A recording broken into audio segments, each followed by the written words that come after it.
We also want to show you some live pictures from the capital city of Chile. This is in Santiago. You can see people there with their flags waving. You're not seeing any kind of major celebration or anything like that. I mean, you're seeing people just standing there taking this moment, capturing it as a part of the history, trying to figure out what happens next, because there are going to be a bit of a domino effect to all of this, and we are still learning the details of it. I want to bring in our Jim DeFede right now as we try to put together the pieces, Jim, because there's a lot happening here, right? The strike is one thing. The removal of Maduro from Venezuela and his wife is another thing, which leads to a whole host of questions as they face indictment here in the United States. But I imagine as the U.S. was planning this, and there was some talk by experts that this discussion was occurring around the holidays, even perhaps around Christmas, before it struck overnight in the wee hours of this morning. Wouldn't there be some kind of indication from the U.S. government as to where do we go? I mean, I imagine they wouldn't strike and not have thought about the aftermath.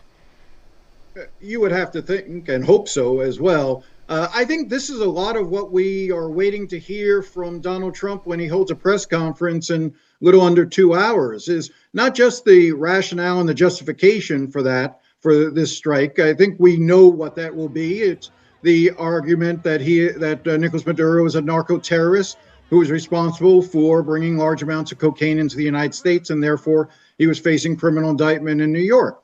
But you also have to then make the larger point of, now, if you're not following this up with a ground invasion, and that seems clear that there is no plans for a U.S. ground invasion into Venezuela, then what happens next? Who is going to take control? If the fact that they left so many key players still in Venezuela, for instance, the defense minister, we've seen him on TV in Venezuela.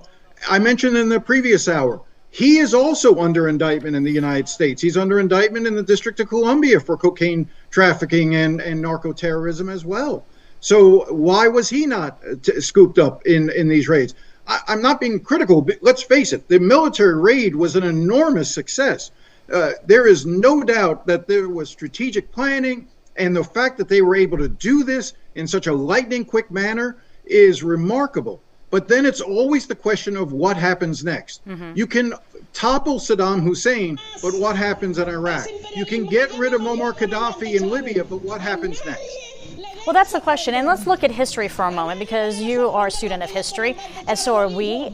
And if you look at other instances where the U.S. has gone in and made sure that leaders face indictment here in the United States, give us kind of an indication of how you've seen that play out.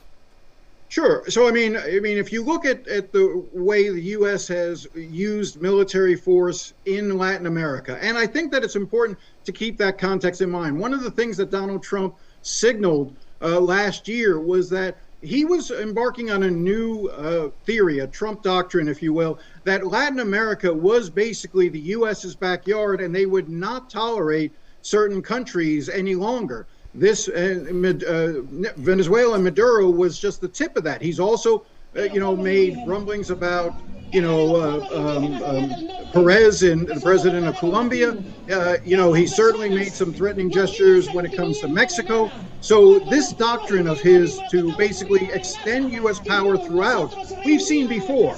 Panama in 1989 arresting Noriega. This was a lot smoother than that. If you remember, Noriega ended up in hiding for 3 weeks and had to be brought out of the papal nuncio with blaring rock music. None of that had to take place here. You had Grenada in 1983.